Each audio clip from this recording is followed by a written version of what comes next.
You're tuning into the Wild, Weird, and Sometimes Normal podcast. If you have a story or a guest recommendation that you think others need to hear, email me at wildweirdandsometimesnormal@gmail.com. Let's get this started. Alex and Brett, kick it! Wild. Wild. Weird. And sometimes wild. Weird. Wild. Weird. Wild. Weird. Wild. Weird. And sometimes normal. On this episode, I'm joined by Eric Spinner, Bigfoot researcher and host of Squatch Talks Podcast. In past episodes, I've downplayed my belief that Bigfoot could live in the New Jersey Pine Barrens. I live in this area and drive around them constantly. It seems too busy of an area to have an 8 to 10 foot bipedal creature walking around going unnoticed. One day, scrolling through social media, I saw an article about Bigfoot in the Pine Barrens, and the article mentioned Eric. A little further digging, and I find out that Eric lives in my town and owns a health food store that I drive past almost daily. Let me tell you, by the end of this episode, I'm a believer. Eric has all the stories. He saw Bigfoot in the Pine Barrens. He's found tracks, and he even had one growl close enough that it echoed in his ears. Eric takes his research seriously and goes into the Pine Barrens and surrounding states to search for this elusive cryptid. He has taken a picture of Bigfoot, but of course it was blurry. Insert Mitch Hedberg joke here. He had one reach over his tent in the early morning hours, and he has collected hair samples, rocks, and other evidence to prove our evolutionary brother from another mother. Listen in as we cover all of this and more. Give Eric a follow, check out his pod, and let him know you heard him on Wild and Weird. Enjoy the show. Are you looking for CBD for your pet? My friends at Pure Pet Wellness have what you need. They use the highest quality ingredients. While other companies may use synthetic oils in their CBD, Pure Pet Wellness uses organic ingredients, organically grown hemp, organic coconut oil, organic shea butter, organic beeswax, and that's just to name a few.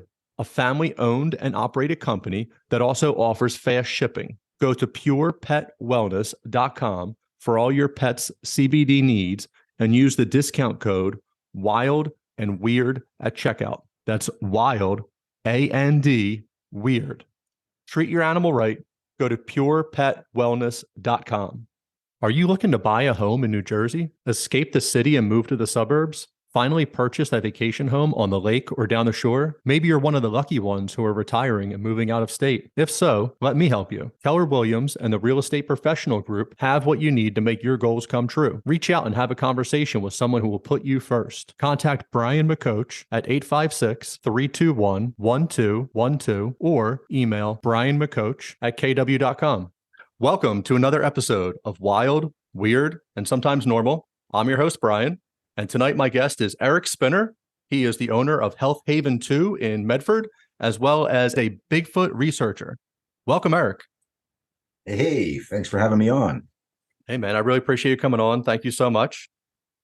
By day, I'm a health food store guy and a vitamin guy, and by night, I'm a Bigfoot researcher. I'm glad you gave me the pause there because I was about to dive in head first in the deep end, but let's work our way down from the shallow end in. All right. Health Haven 2. What's happening over there? Well, independent retail health food store. Been here in Medford 31 years. I'm a certified nutritional consultant and shiatsu practitioner. So we're helping to keep the community well and do our best to get through these difficult times. That's awesome, man. So 31 years in the same spot? 14 years here, 18 years on Main Street in Medford Village. Okay. Awesome, man. Good. You have a silky smooth nighttime radio DJ voice. And a face for radio.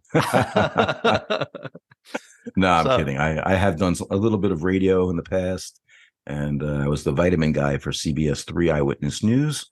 And you may recall me from such episodes as Finding Bigfoot on Animal Planet, and a quick little plug on History Channel's The Unexplained with William Shatner. But yeah, you call him Bill. That's different. Yeah, sure. How did you get hooked up with those guys? Oh, just they contacted me actually, again, just like you had done, by going online and clicking in Bigfoot. And Dr. Google came up with Eric Spinner. I don't keep it a secret. And that way, like I was telling you, if somebody has an encounter out in the Pine Barrens, they know where to come. It's a passion of mine that I've turned into something that after all these years, I actually get paid to take people out into the forest and teach them how to go about doing this type of research. This is the exciting stuff. I'm ready. So I grew up, Camden County area for most of my life, and now in Burlington County.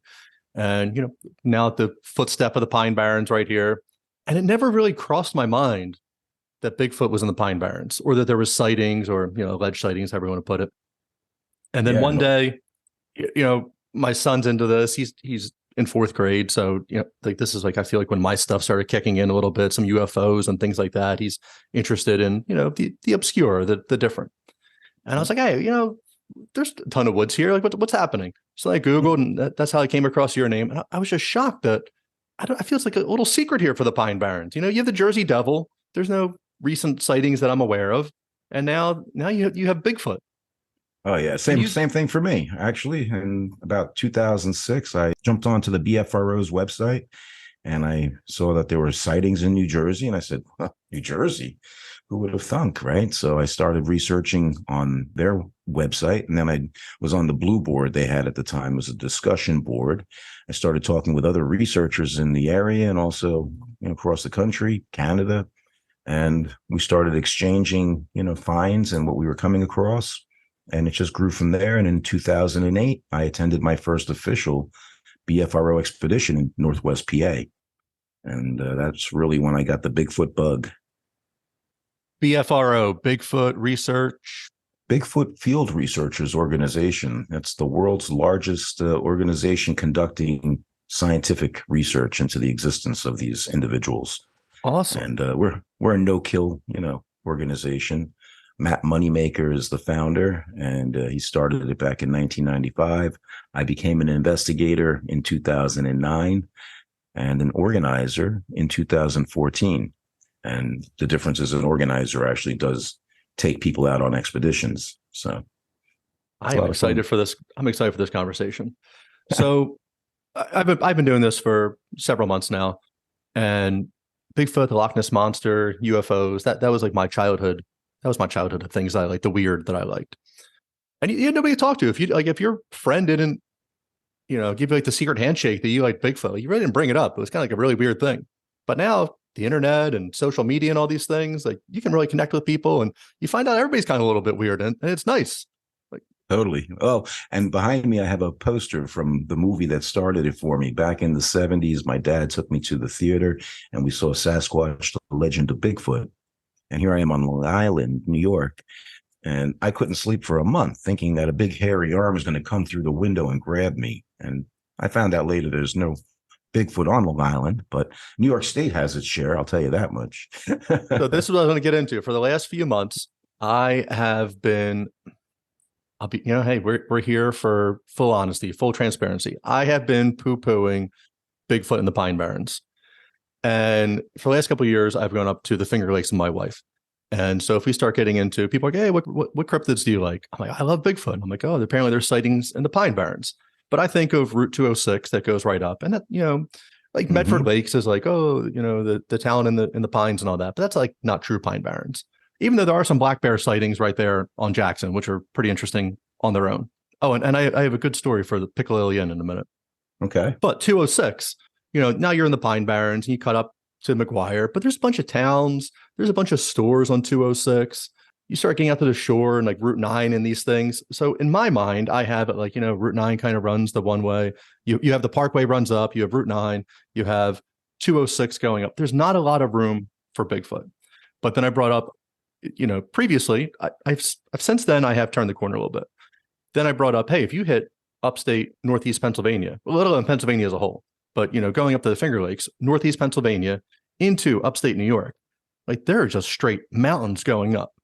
Now, for there to be a 8 to 10 foot Bigfoot walking around in southern central New Jersey, sometimes I find that hard to believe. Like, where are you going? Like, where are you hiding? How come people didn't find this?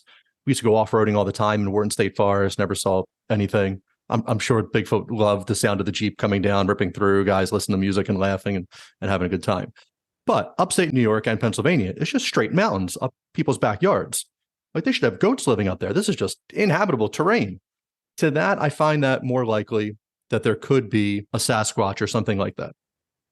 I understand, and I hear that all the time from people. But these are very intelligent. I say highly intelligent creatures. I feel that they're an ancient relic hominid, actually. Probably came across the Bering Straits around the same time that early humans did, and kind of existed alongside of early Native American peoples, and observed how things were done. And when early English and Dutch colonists came over, they saw how maybe they interacted with the local population, and they decided that they didn't want to have anything to do with them, and they avoided the big fire sticks, as I call our guns. But they've learned to become very isolated, and we call them of course the world champion, hide and seek world champion, I think is the cliche we see on a lot of t-shirts now. They're still waiting to be found. Yeah. But the Native Americans respected nature. They weren't cutting down, they weren't building, things like this that, they would camp in from, what history's telling us, camping clearings. Then the settlers came over, clear, burn, build, things like that. Not really conducive to a healthy relationship to, animals in the wilderness. That's where they get the seven generation thing that the Native Americans hold to, that they don't do any harm to the land that will affect, I guess, 7 generations down or whatever. But each tribe, this is the interesting thing, each tribe in America has a name for a hairy wild man, and that to me in itself is a pretty good testament that these individuals are out there, And I hear all the different questions and objections, and where are the bones? Why doesn't anybody have a good picture or a video? Everybody's got cell phones nowadays. You hear all kinds of things, but I'll let you get into that. Right. So last week was, what was that, the 50th anniversary of 56th. The famous 56th anniversary of the famous video. Who shot that? Roger Patterson. The Patterson video, you see a Bigfoot this is upstate California, right? Yep. Northern California. Yep. In Bluff Creek, California, October 20th, 1967. He was with Bob Gimlin doing they wanted to do a documentary on Bigfoot, and they had gone up to where some tracks had been located, prior. And they just had the good fortune to be on horseback and came across this female Sasquatch down by the creek, and his horse reared up. He fell off the horse, grabbed his camera, and he managed to get about 1.5 minutes of footage before she walked off into the forest. So typically, for now, currently, if a video pops up, I don't believe anything. Like CGI is too good and all this stuff. So they've done 4K renderings, scanned the video into 4K, and I feel it's only gotten better. The evidence for that being Bigfoot itself, and it's unnatural.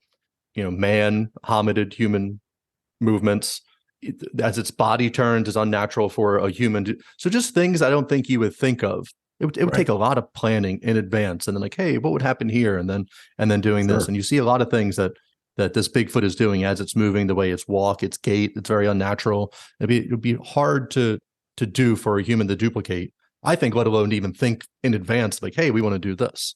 I don't think Roger really had the forethought to plan ahead to have a female individual, walking along the creek that day.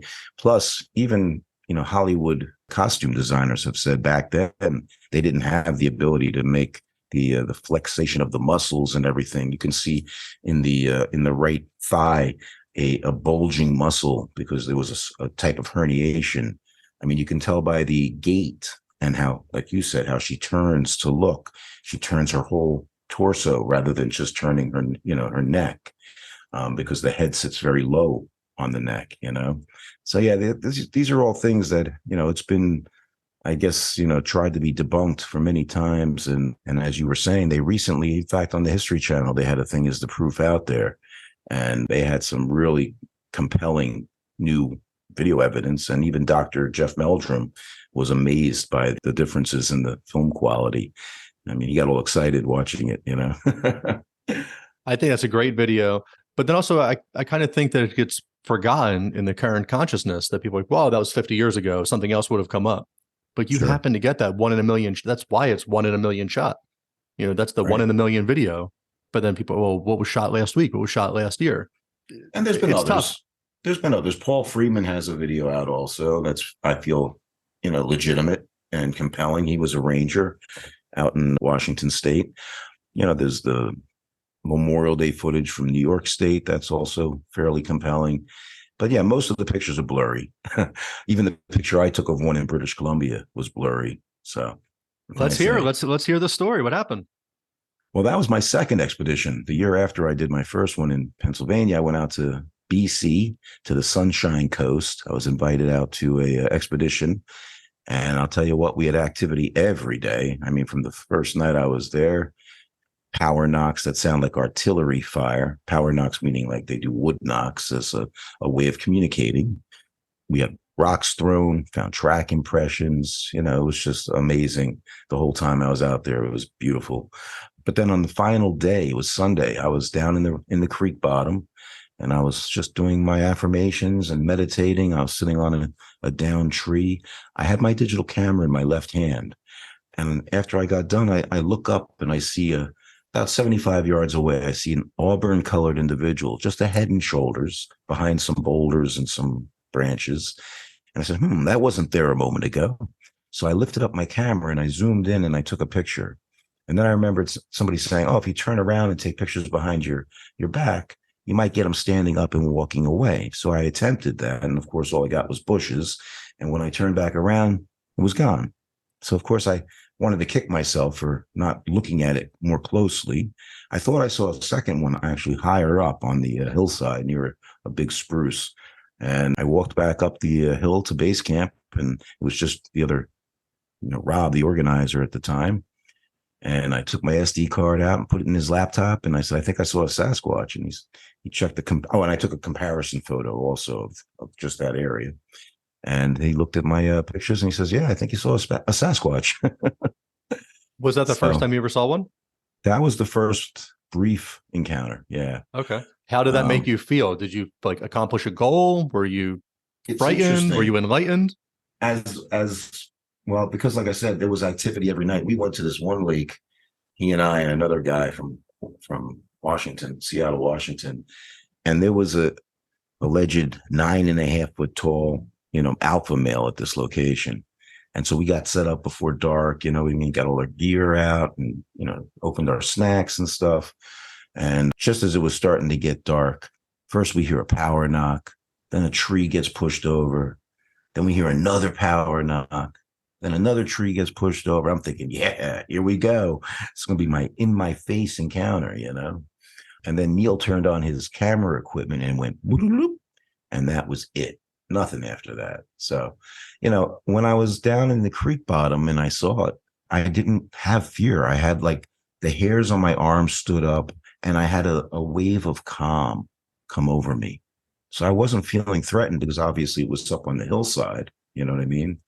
So it wasn't right in my face. If it had been, I might have been a little more frightened. But yeah, that to me was just a calm feeling, and I wasn't afraid at all. Unlike the year before, though, in Pennsylvania, when one came up to my tent in the early morning hours and crouched down, took a deep breath, and then pressed its hand in over my head. Oh, that wow. I wasn't expecting. Yeah, that was the first encounter I had on the first expedition. So we had stayed an extra night. My friend Todd, from Ontario, he and I stayed an extra night in a campsite that actually had a thermal sighting 2 nights before. So he and I decided to stay on. And in the early morning hours, after we had hiked all through the forest and had nothing, we get back to camp. And, he says, well, go in your tent and hope for the best. And I kid you not, 5 minutes. Oh, and as I'm getting in my tent, he radioed me and said, hey, I just heard a scream come back out. So I go back out. We go down the path down to the swamp. We therm, nothing. And back to camp, he says, okay, say a prayer and hope for the best. So I said a prayer, and I kid you not, 5 minutes after that, I hear thump, thump, thump coming from the berm, which separated our campsite from the forestry road. And I could feel the footsteps as well as hear the approaching, individual. And the sun wasn't up yet. It was like 10:05 in the morning. So the moon was still, I think, out, but there was some illumination still. And I could see this silhouette come around my tent. I'm laying on my back. It crouches down, takes a deep breath. And then that's when the hand started coming over my head, like right over it. I'm seeing 4 fingers pressing through, and my heart's pounding at this point. So I clicked my radio 3 times to get Todd's attention. Nothing. Just then I hear an approaching vehicle coming down the forestry road, and where our campsite was right at a 90-degree turn. So just before this vehicle would have made that turn and illuminated this creature behind my tent, it stood up and tore through camp towards the woods over the fire ring, and you could hear it running bipedally, boom, boom, boom, boom, not like an ungulate or a deer, running on 4 legs. And I clicked my radio 3 more times, nothing. I hear a moment later, like, sounded like equipment starting up down the road. So I thought it was a forestry worker, on the gas lines. And then just then Todd comes on the radio. "Hey, you all right over there?" I said, "Were you walking around outside my tent?" He goes, "No, I wasn't walking around outside your tent." So from the adrenaline, I think I passed out like right after that. And he told me 10 minutes later, it came back into the camp, and he had his thermal imager on a monopad, and he unzipped his tent flap, but he couldn't get the therm out and high enough because it came through the center of camp. He couldn't get the therm over the dome of his tent, so he couldn't get any pictures of it, And everybody's like, "Why didn't you unzip your tent and hop out?" Well, by the time he did that, it would have been gone, Right. And we the both Monday had morning quarterbacks. Like, of course you didn't. Of course, yeah. Yeah. Well, we figured it out after that. We went back again, and we had a dummy tent with a hole in the center. But we both had digital recorders, and neither one of us picked up any of the sounds of this thing running through camp or through into the woods. It's we call it the Squatch curse. Yeah. That's it. But anyway, that was my first experience. Then the BC was when I had my first visual sighting, briefly. Yeah. That's amazing. The camp story is amazing. But like at some point though, in the back of your head, even as all this is happening, because you didn't visually see it, you saw the shadow, you saw all this stuff. Are you still like rationalizing, like, it has to be this, or it has to be something else? Like, it's not really completely checking your goal, even though it's amazing, but it's also like it could be something else. And then you finally did see one, and like that completely, I'm not diminishing. I'm not diminishing your first story. Yeah, right. It's just you always have to be like compromising though, right? But like, someone has to be wood knocking out there. Oh, it's kids out there. Oh, they hired somebody. Oh, somebody's whooping. Well, that's where Todd comes in. He's my mentor, and he had many more years than I had at that point of experience. And he always, stressed the Occam's razor principle, where you eliminate every other variable that potentially could be. Okay. Like even on our expedition that we were on, we had heard wood knocks too. It's a funny story. You want to hear it? Yeah. We're here for it. Like I said, I'd gotten there a night before. He had gotten there 2 nights before and had done a solo camping. And then we both met up at the campground, at the camp store. Actually, I was in there buying a Jacobs Creature shirt, because that's where this area was, where Rick and Tom Jacobs had captured what they felt was a juvenile Sasquatch on trail camera. Okay, so that was big news back then. It was kind of like our East Coast Patterson Gimlin film, if you will. Okay, and so I met Todd in the office, and we decided to put our tents near one another at the base camp the first night, and then we went out, just the 2 of us, and some other groups went out do some stuff. The next day we were joined by Tom from Ohio. And so after that was the first night. Thursday was the first official night. We went and found a campsite. And then at the meeting that afternoon, we discovered that Chip and his crew from New York had actually had their eyes on that spot. And they're like, "Hey, we kind of had our digs there." And so Todd was gracious enough to pull up tent stakes, and we moved to a different location, which proved to be, fruitless, because there was a lot of bear sign in the area. So typically when there's 2 apex predators near one another, there's less likely a chance to have Bigfoot around. Okay. So we didn't have much on Thursday night. On Friday, though, that had to have been Wednesday. I'm a little calendar challenged. You'll have to forgive me. But one of That's those fine. days, Yeah. okay? But Thursday night, we were at a location where we had our therm set up in front of my truck, and we were just cooking our dinner, preparing our meal, and we saw a heat signature on the therm. So Todd goes walking out. I'm looking through the therm, and we had night vision, and it disappeared. So he came back, and we continued with our preparation and ate our meal. Then it showed back up again, and this time Tom goes out, and he has on night vision goggles, okay? And so he walks out, and I'm on the radio, but I'm on the wrong channel, okay? A newbie mistake. I'm looking through the night vision. Todd's on the therm, and Tom has his night vision goggles on, okay?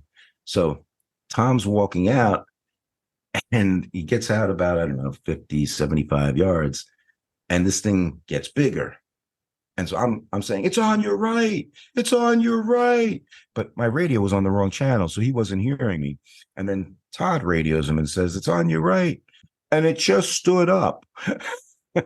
So Tom goes into a crouch position, and you can see he pulls out a firearm, a handgun, which we don't typically, bring on these things. Okay. And he's like spinning around because he can't see where this thing is because he's using night vision, not therm.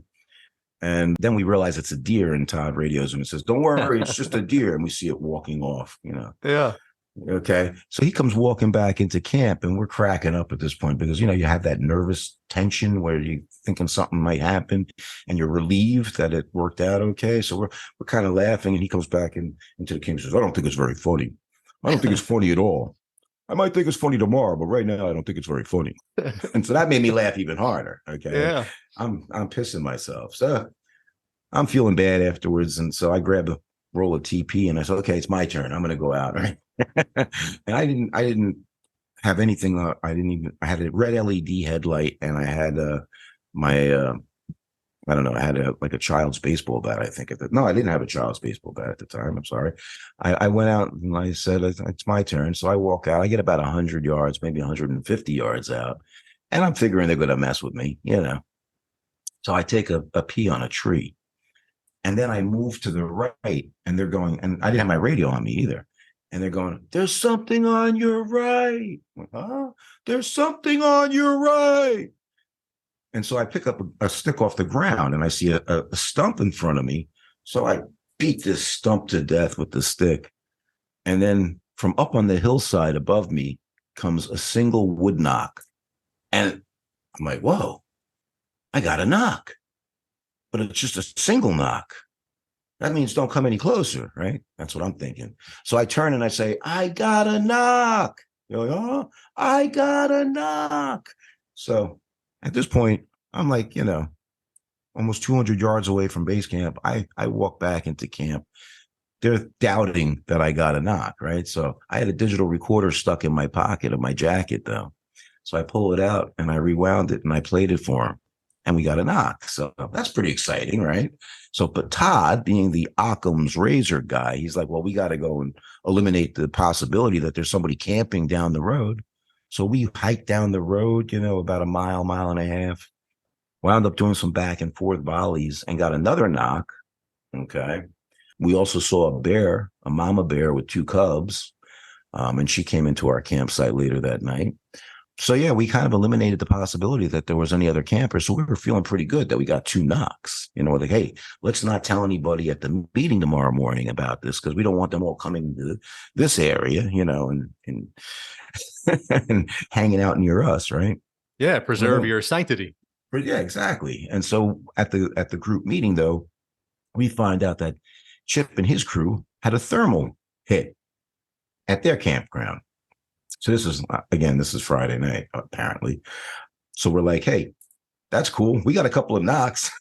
At this point, it's not a big deal. The therm overrides the knocks, Right. So we're like, that's cool. So, and again, Todd and I decided to stay the extra night after everybody left. And that's when this happened with me at the campground in the early morning hours on Monday morning. And yeah, it definitely, to me, was probably one of the most terrifying experiences, though. especially as a newbie. I'd never really camped before being, from New York. I mean, aside from us having bonfires out in the Pine Barrens as teenagers, Yeah. So So then all right, the next year is when I had my road crossing. So we'll get into that. All right. right. You're capturing them on thermal image. Mhm. What is that showing? Are you able Heat to gauge a signatures. height? Right. Oh, I'm sorry. Yes. Yeah. I get the thermals. Are you able to gauge height Sure. off of it, or does it run? Is it running No. hotter than a human? No, you know what? It's really difficult to determine distance and height and things of that nature with a therm. That's where Okay. night vision or other cameras might be better. Okay. Yeah. The therm basically takes the guesswork out of it, but it doesn't really give you enough as far as scientific data, And the reason I say that, because it's really hard to know where to stand if you go back to do a reenactment the following day, you know what I mean? Although because of where they thermed this individual Friday night at Camp Chip, they were able to know which tree it was and how high the image was. So they could do you know what I mean? They didn't have recording capability on that therm, Okay. though. So that was Do they have that now? Oh yeah, yeah, and we had it. Yeah. We had it Oh, then okay. too. Oh, okay. If we Yeah, were yeah. at that campsite like we were supposed to be. It might have You been would've had us. Yeah. Do But they no, run hotter than a human, or you can't tell? It's just like red is like above No. 100 or something. You know what? I honestly think they look cooler than a human. They are like a light gray as opposed to like hot white. You know Oh, what I wow. mean? Yeah, because of the hair and the extra layer of fat that we feel that they have, and yeah. I actually took a picture of one up in New York, and it was in December. It was freezing cold, 9 degrees that night. And you can see it, but it's very light gray, not like a person would look, Right. Yeah. Wow. That's interesting. Let's get into some Pine Barren stuff. Okay. That's where my next sighting occurred. Let's go. Well, let's go. It was St. Patty's Day in 2010, the following year. That would be March, right? Yeah. So I'm going out into the woods with a fellow research friend of mine. She was a Jersey Devil enthusiast. So I don't like being out at night by myself if I can avoid that. So I'd rather have somebody I can run faster than. So so we go out to this Bear Swamp Hill Tower Road, and we set up a little base camp there. It's kind of misty out and cold and chilly. Yeah, it wasn't really the best weather-wise. So about 12:40, I said, hey, let's wrap it up. We hadn't had any activity. So we're starting to head back towards Medford. And literally, we just crossed over 206. It's almost 10 after 1 in the morning. And just as we were approaching the sign that says, welcome to Medford, this individual runs from my passenger side out into the road right in front of me. I get all over my brakes. At the time, I'm in my Oldsmobile, okay? And hunched over, running on 2 legs, propelling itself faster with its arms. It was like 3.5 feet over the hood of my car. Wow. And I got on my brakes. My passenger had a bottle of water between her legs. She slid forward. The water sprayed all over her. And she says, what the F is that? I went, deer? She goes, no, it wasn't. And I was, yeah, of course not. It didn't have a muzzle. It had no ears, no horns, no tail. The hair you could see flowing in the wind. The legs were as thick as my waist. You know what I mean? And just as it was in front of the car in the headlights, it kind of turned like Patty did, using its torso. And I had this look like it knew it messed up, like it was, oh, shoot, Right. And the trajectory it was running on, it was quick. It was like 35 miles an hour. I'm not kidding. The trajectory it was running on, it would have gone through the across the street neighbor's yard, who happens to be my client. Their property borders the high tension pole lines that goes all the way back into Wharton Tract, okay, into the state forest. And I've investigated other witness encounters back there. And the coloration was like a strawberry blondish auburn kind of color. And so, like I said, it puts it around 6.5, 7 feet tall based on my reenactment comparison.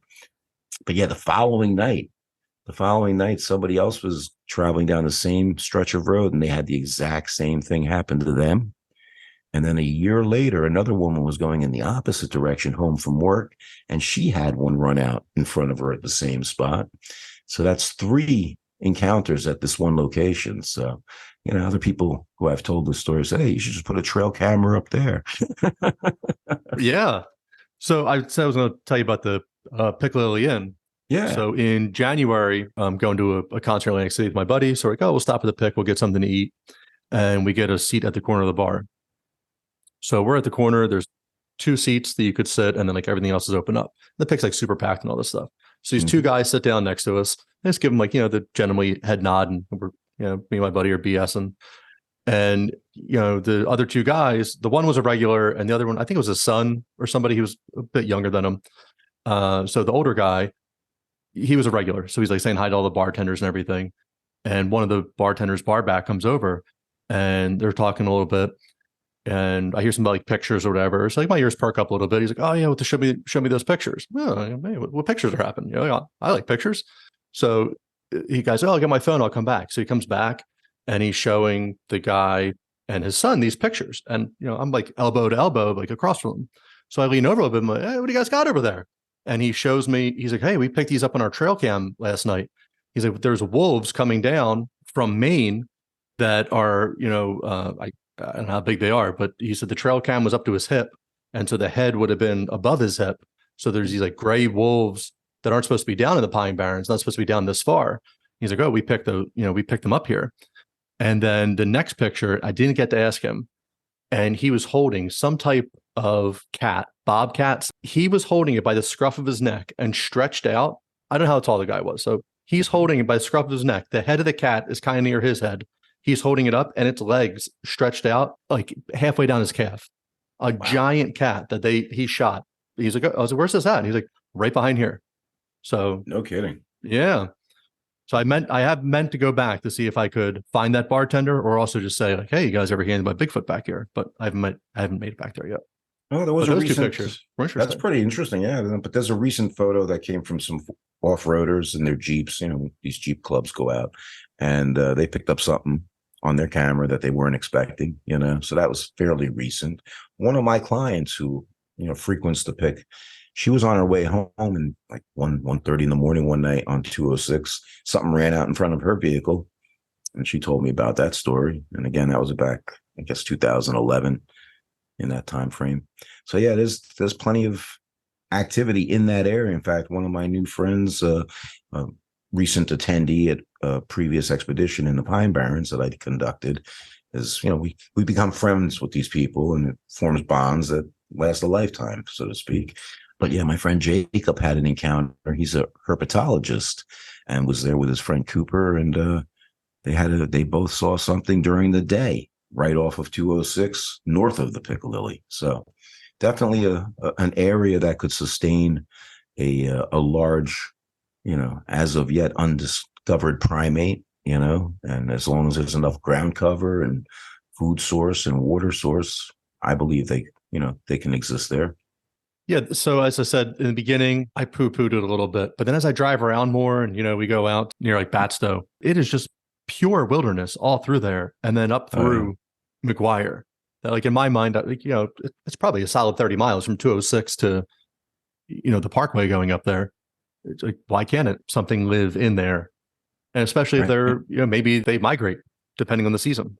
I don't think they migrate so much as they do have like a cycle of rotation where they're going to go to different areas, but I don't think they necessarily like head south for the winter. And different researchers have different opinions about this theory. But obviously a creature that large is going to, quickly go through resources in the area. And that's why I believe they're opportunists. Like the one that ran out in front of my car that night, it was coming out of a development, literally down a trail that had chain link fence on both sides, leading out from a development. So it was probably taking advantage of food that's left out, either by people for their pets or for wild animals. You know what I mean? People feed the birds or whatever. And it was probably dumpster diving or taking advantage of that. So yeah, they're really intelligent, and they don't just, come out and say, hey, take my picture, but I wish they did. I almost feel like it's a rite of passage. Like as juveniles, they're like, okay, you got to run out in front of this car and not get caught. You know what I mean? Yeah. It's kind of like a dare, Prove yourself. Yeah. But what do you think they eat? What do you think their primary food source is? Anything they want. They're omnivores. Yeah, they eat fruits and berries. They'll definitely take it. The fruits like we have growing here in the Pine Barrens, lots of orchards and farms growing crops. They're treat foods. but they'll eat deer liver, they'll eat, lizards, snakes, frogs, turtles, bunny rabbits. I don't know. I haven't seen many squirrels out in the forest lately, Yeah, maybe that's tis the season for them. But they'll eat pretty much, anything that they can, I would imagine, and including, things that people leave out. And so, but you would figure they would need a lot of calories to sustain creature that size. Right. How many, or in your experience in the Pine Barrens or on your adventures, do they travel in groups, or they're like pods of them? Yeah. They have family groups. Usually there's 2 to 3 traveling together at one time, although you may get a rogue adult, like young adult male who's maybe left the family group and is now seeking to start his own, you know what I mean? But typically we feel they travel in groups of 2 to 3 individuals. So that's why you'll hear sometimes back and forth wood knocks or whoops to, let the others in their group know about what I call us pink hairless primates in the area. Okay. But, yeah, it's common that people report seeing them in more than one at a time. But again, it's usually very brief. These sightings, most of them only take 3 to 5 seconds. That's how quick they happen. Often somebody will run into one on a trail or whatever, and they'll be looking at them. And then maybe another one in their group will make a noise from the left, and we'll look over that way. And then when you turn back around, the one that you were looking at is gone in that brief moment. You know what I mean? So I don't know. I mean, there's a lot of people that talk about different traits or some things that Bigfoot possess as far as different skills. Maybe they're from UFOs and they're beamed down here from a spaceship, or they're intradimensional. I believe in the flesh and blood theory. I feel that they're, flesh and blood creatures. I'm open to other possibilities. And on our podcast, we talk about different things as well, including the paranormal and other, UFOs and things like that. But I have had now encounters where things that make you say, like bright lights right off the trail from where I am with a couple of other researchers at 1:30 in the morning. And like, it's not a star, it's not the moon, it's not a trail runner. And it's just there about 15 feet away from me, about 8 feet up in the ground. And it just slowly goes down and then goes out. And I'm like, the heck was that, So, I mean, there's been some strange things. We've had some paranormal experiences out on these expeditions at times. And, some of these episodes are on my podcast where people can go check it out if they want. That's fascinating. So I guess just recently I was open to the idea, and I don't know which way I lean, that Bigfoot and UFOs and these other paranormal things can be tied. I'm still trying to square that. Growing up, I had separate boxes for everything. Like Loch Ness Monster was over here. Unfortunately, not a lot of great sightings for them. UFOs over here and Bigfoot. And, now through either talking to people or hearing different podcasts now, it seems there is a lot of UFO activity and Bigfoot, maybe not Bigfoot walking off a UFO, but like seeing UFO, seeing a light, and then seeing Bigfoot very soon after or at the same time. Sure. And I have, my response to that, because actually one of my customers is George Filer.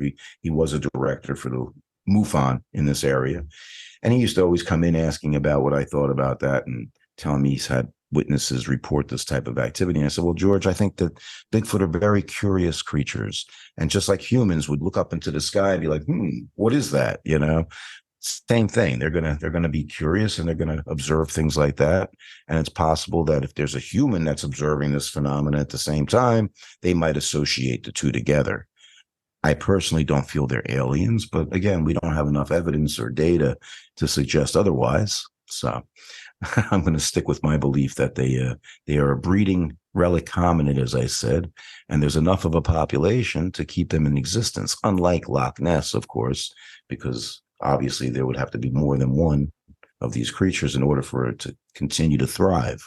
Yeah, that as I've gotten older and reflected on that, I feel like that's gotten very disappointing for me. A lot of wasted childhood excitement on Loch Ness Monster. Just don't think he's there. I tend to agree with you. Yeah, it's a nice fantasy to talk. In fact, I did a cryptid night hike on this past Saturday with Pinelands Adventures, and Andy, who's the director, he's a Brit, and he was mentioning Loch Ness to the participants. And again, it's just one of these things. We have it here at Lake Champagne, right? Champlain, I forget. Yeah, the Champ, the sea monster. There are many different lakes have these, alleged sea monsters, right? Yeah, you start getting an eel growing up to 8 to 10 feet, like that's definitely going to be a sea monster. That's a monster. Yeah, I don't want to be around it. I'm taking these 15 or so people out on this hike the other night. And so, to give them their money's worth, I did a couple of wood knocks, did a couple of calls, right? At this one spot, I stopped, I pushed over a tree. That's like a kind of an intimidation type of technique, provocation. And then we started back down the trail towards, back to camp, where we're going to do s'mores and stories. We get to the railroad tracks, the abandoned railroad tracks, and I'm like, my radio fell off the cliff. So Andy takes the participants down the remaining part of the trail back to go to the campground. I have to now walk all the way back down to where my radio possibly is lost. I told you, I don't like doing this at night by myself. I'd rather have somebody with me, but I had no choice, right? I mean, aside from coming back the next day and looking for it. So I did it. And it was great. It was actually like a freeing moment for me. I was like just hiking down the trail at night, total darkness. Full moon was out though. So with the full moon out, it's pretty cool because it does it like with the sugar sand in New Jersey, you can basically hike at night with a full moon without a headlamp on and know where the trail is, So it's funny, when I got down to the area, I pulled my other radio out of my bag thinking I'll call it and maybe I can hear where my radio is, right? And he comes on the radio. Hey, mate, are you all right? Did you find your radio? He's got this accent. Yeah. And I'm like, I got another radio. I'm looking for mine. So I did an Ohio style howl from this. It's a paleo dune. It's a little bit higher elevation. And so I figured I'd scare the participants by doing an Ohio howl, right? So I do the howl. Now I'm looking for my radio and I find it next to the tree I pushed over. Yeah. And it's camouflage radio, so it blended in really well. So then I started hiking back and I eventually got back and joined the group. But he's like, yeah, we heard you. Do you find there's more activity during a certain time of year, a certain time of the moon phase, or is there anything nature related that's playing a part in this? Absolutely. The spring and the fall are definitely higher activity. And you got to keep in mind in the cold of winter, they're going to be less active. Although we've had activity, we go out all year round. And in the heat of summer too. I mean, you talk about a creature who, they're going to have to expend a lot of calories in order to go hunting or foraging, and so they're gonna probably be less active during that time of the year. But we've done some research comparing, like my Jersey expedition in June was during a new moon, so it was like total darkness. But the PA expedition I just did in end of September, beginning of October, that was during a full moon. So we did have activity on both expeditions.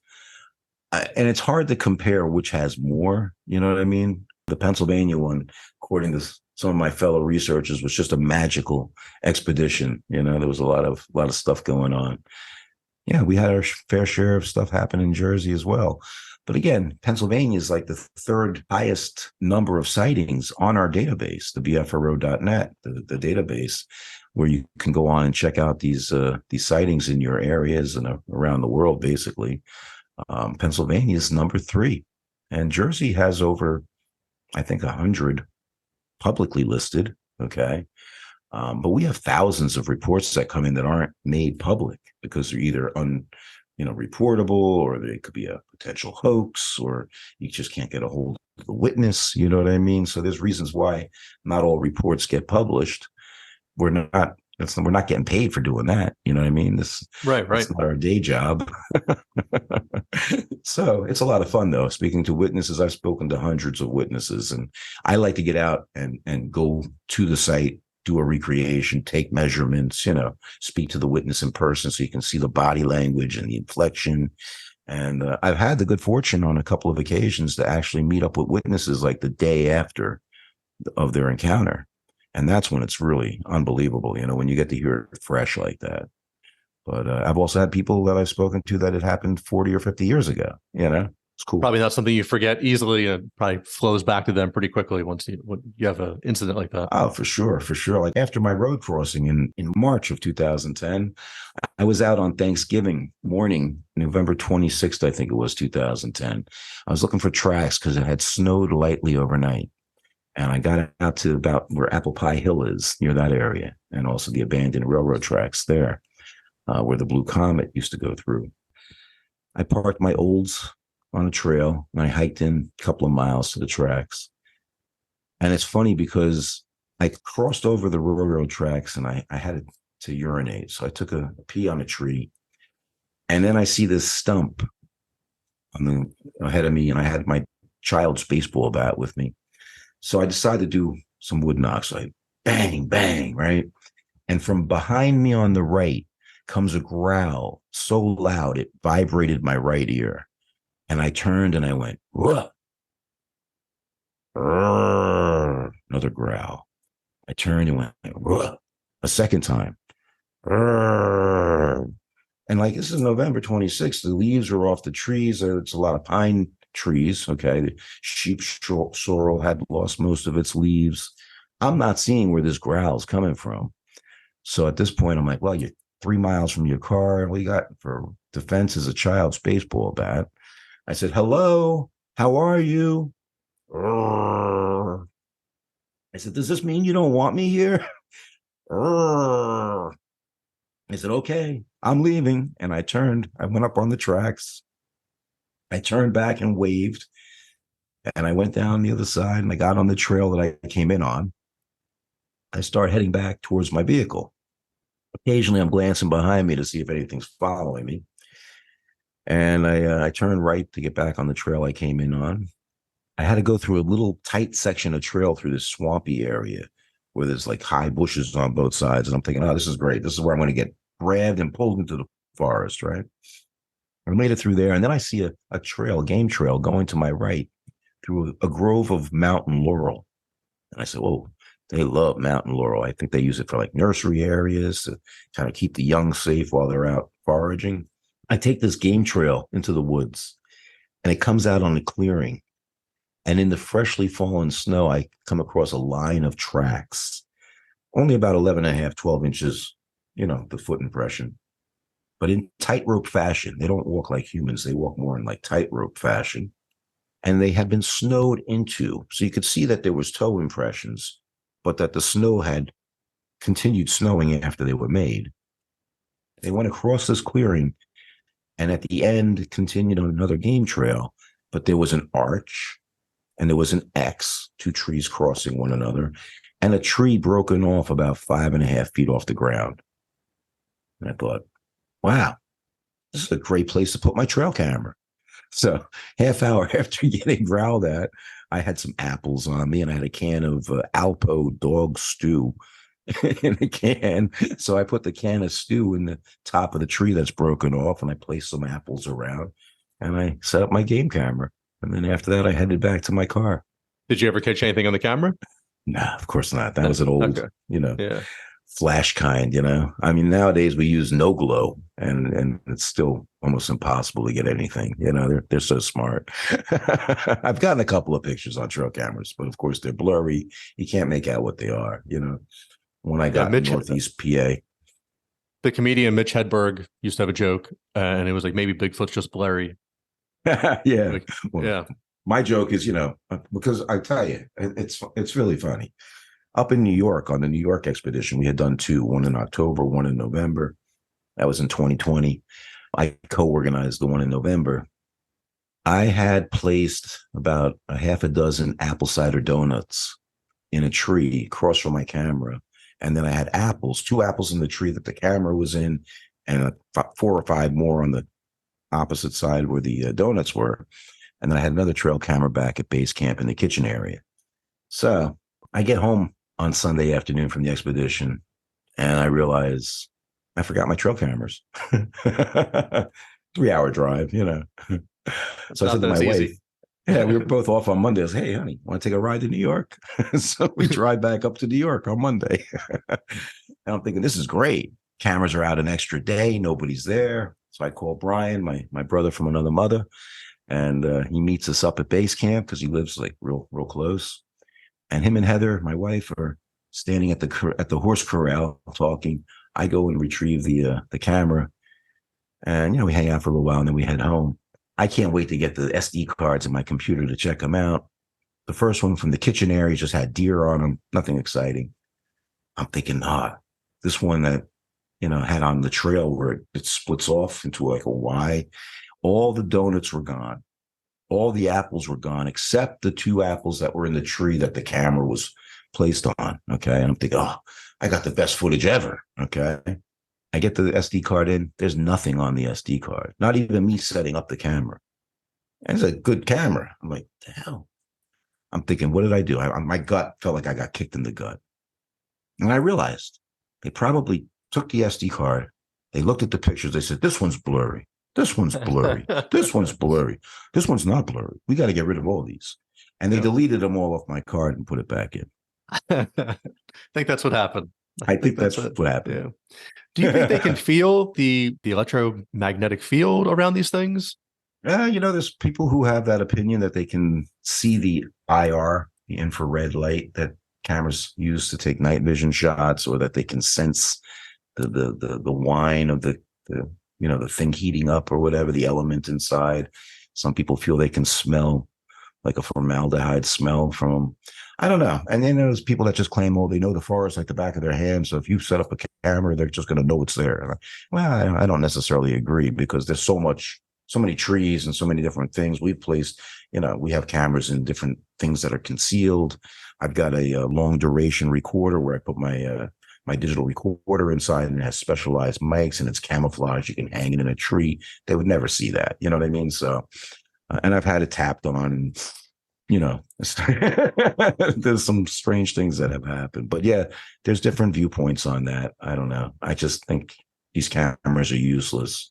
But, you get to see what other wildlife is in the area. And if you're doing a long-term study of an area, you can see if animals that normally are showing up aren't there for a week or two.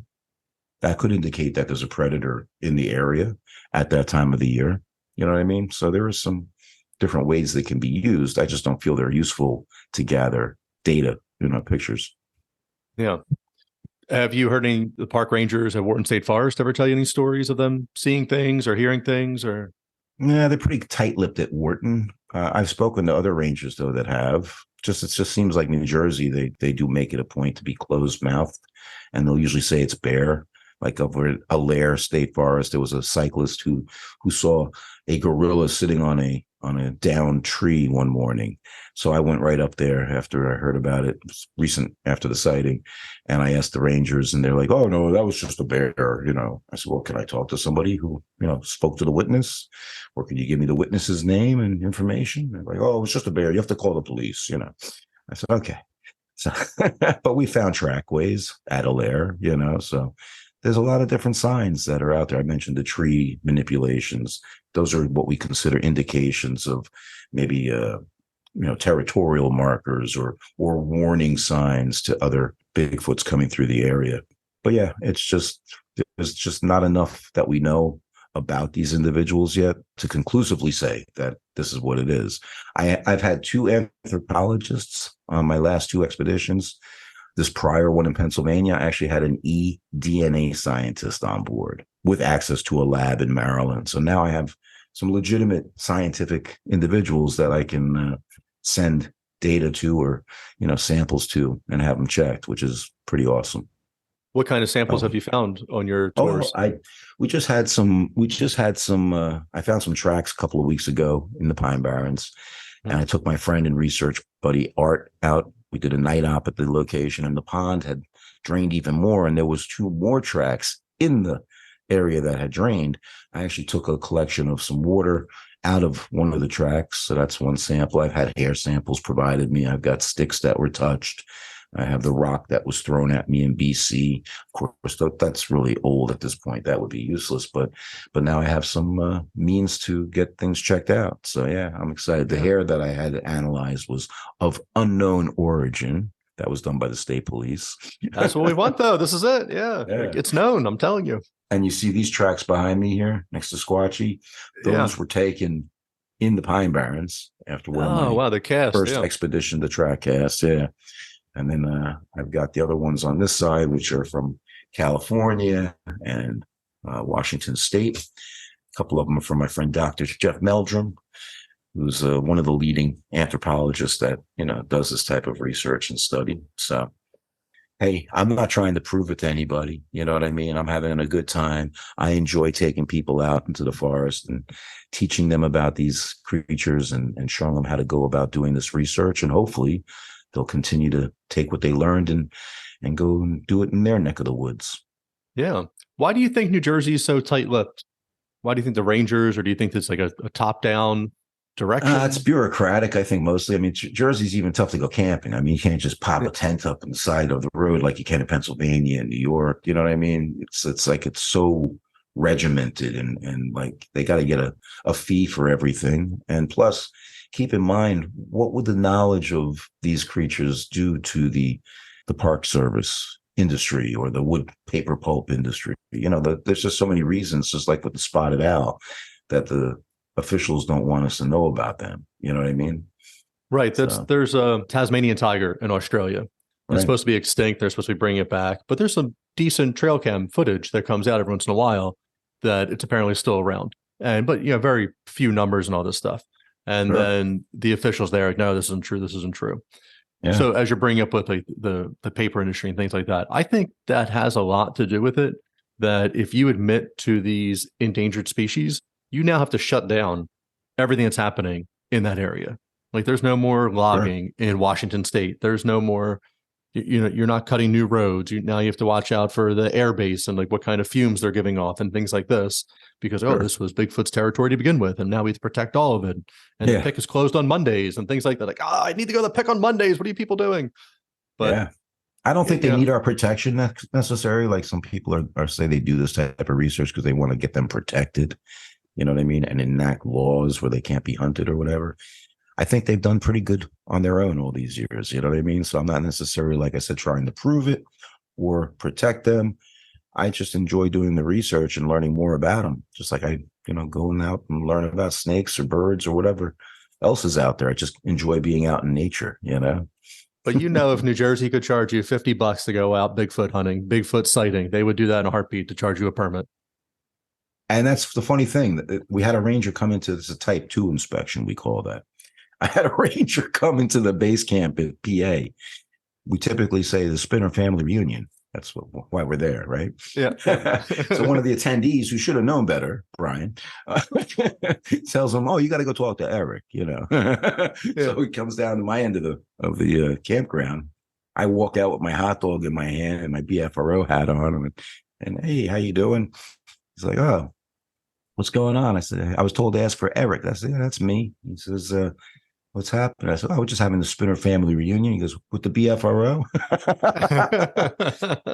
But he was cool about it. You know what I mean? Yeah. He was telling me who I should contact at the camp, at the ranger office to check into a permit in the future. I'm like, hey, with the amount of people I bring on my expeditions, it wouldn't be worth it for you guys. I keep them small. I don't like that too many people traipsing around, out in the forest. Right. Responsible for them. They're going to go off. You have to go get them.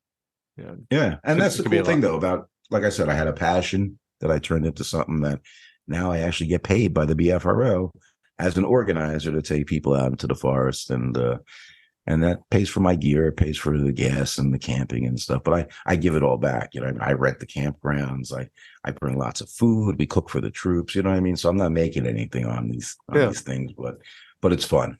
That's awesome. Are you interested in other cryptids? Have you seen anything else out there or anything that's not explainable? Well, I'm interested.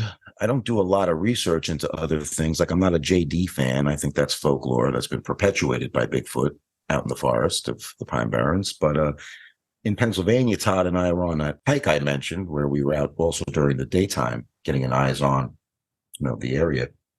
We saw what potentially could have been a thunderbird. And there's been reports of that, in America. Yeah, I'm really not looking forward to meeting a dog man or a Wendigo or a skinwalker or anything. That doesn't appeal to me too much. You know what I mean?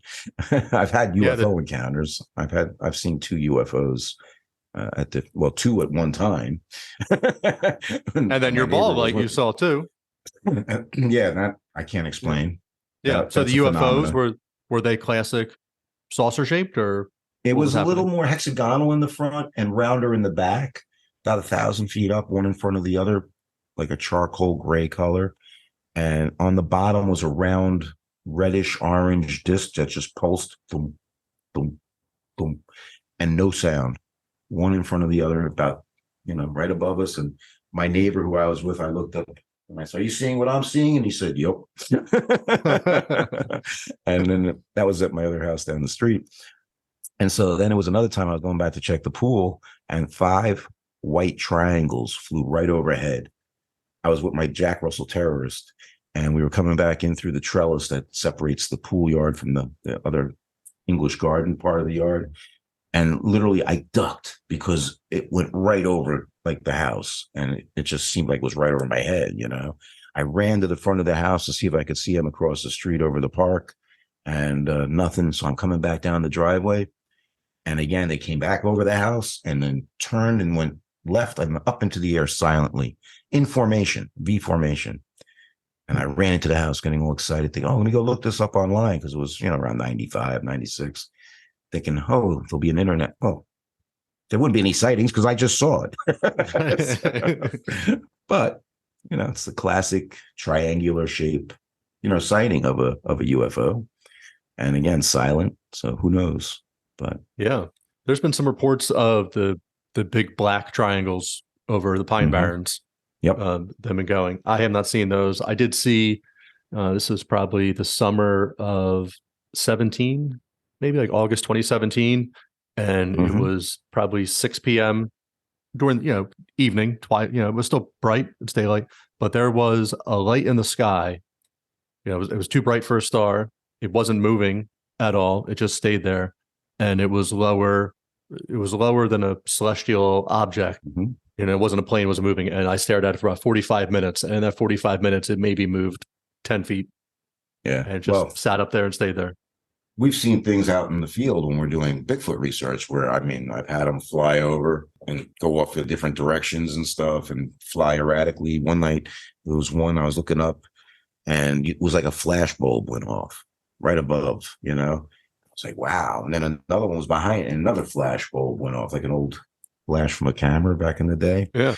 And I thought, wow. And that was right after we had recorded some of the best coyote howls that we ever heard. This huge pack of coyotes. So, hey, just fun to be out in the forest at night, especially out by moonlight, There's tons of stuff out there. I really think that as like proper disclosure, I don't know how my disclosure to look. Like, in 2017, New York Times came out and said, there's UFOs, and they had the Campbell videos and all this stuff. But it also seems like people still aren't fully on board that there's UFOs, even though there's been congressional hearings and all this stuff. But I do feel that as more of this becomes mainstream and accepted, and whatever the next round of disclosure is, as we keep going, I think that's going to unlock more of the Bigfoot files, the Dogman files, the Chupacabra files, whatever it might be, that like as this comes out and they see that people, I really think like in the Twitter universe everybody lives in, like if it happened 5 minutes ago, it's not even news anymore. Like I do not care. Like something else is happening right now that I need to pay attention to. And like, oh, totally. People's attention spans are just so limited nowadays. Right. But just figure out how much money is wasted in government cover up if they do recover a Bigfoot body and maybe they have to move it, or if they, whatever it might be. And now they're just like, hey, here's all the stuff. And they'll see that people don't care in 10 minutes, except for the people that always knew for the most part. Yeah. And it's not going to change anything, but I think you're going to see more coming in with that. I've heard stories, I've heard stories from officials in other states as well. And there's been reported Bigfoot bodies recovered after fires and the Mount St. Helens explosion. Yeah, exactly.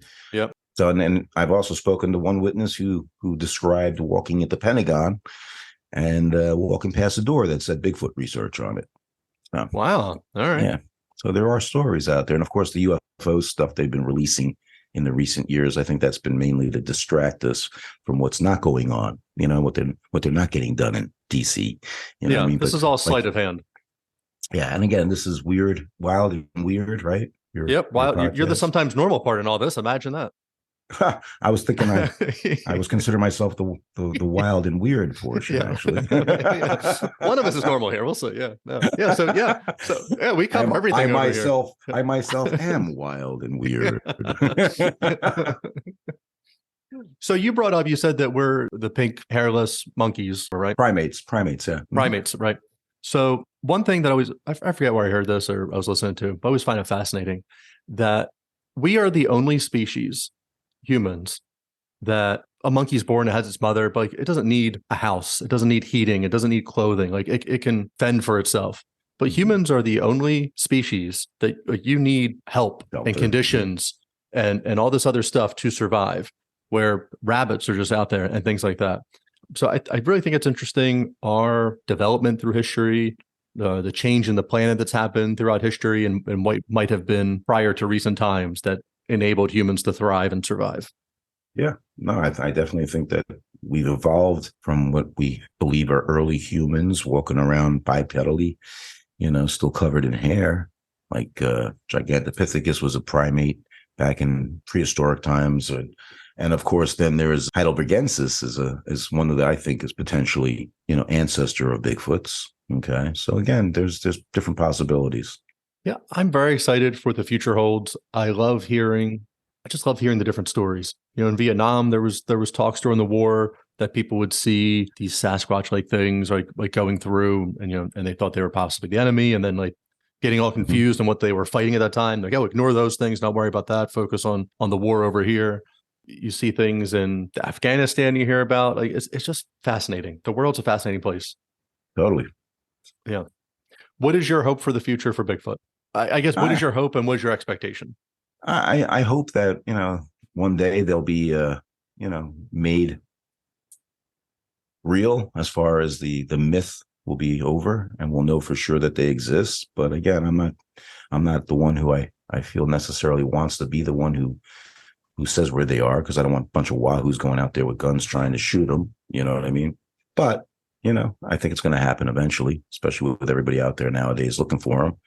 If it's me, great. If not, that's cool. Yeah, I definitely think that we're going to find out something very soon.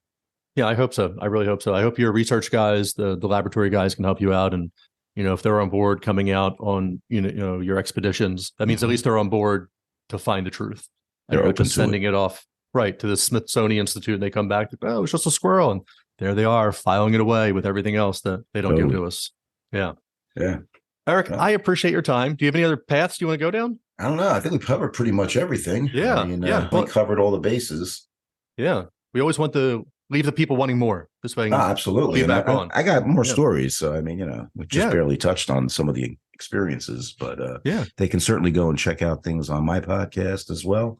Squatch Talks with an S, Squatch Talks Podcast. You can watch us on YouTube where it's video, or you can listen to us on Spotify, iHeart, Apple Tunes, all that good stuff. But yeah, we have BFRO.net if you want to report a sighting. NASBRO, NASBRO, NASBRO.net is another website I have. And we're on Facebook at North American Sasquatch Researchers Organization. And of course, we have Squatch Talks Podcast on Facebook, Twitter, and Instagram. So, hey, send us a like, give us a look if you're so inclined. And hopefully you'll come back for more. Awesome. And if you're in the Burlington County area, stop by Health Haven 2 in Medford. Yes, healthhaven2.com. Awesome. I appreciate you having me on, Brian. Hey, and stop in and see me sometime. I'll show you my little Bigfoot museum I got going on. I definitely have to check out the museum, man. I'm going to be in. I appreciate it. Thank you so much. You have a good night, and I'll catch up with you. Thanks for squatching. All right. I love it. Take care. All right, everyone. That was our show. Don't forget to leave a review on iTunes, Spotify, or wherever you stream your podcast. Like and follow the podcast on Facebook and Instagram to stay up to date in all things wild and weird. Check out the links in the show notes for more information on our guest. The biggest support you can offer is to tell everyone about the podcast. Until next time.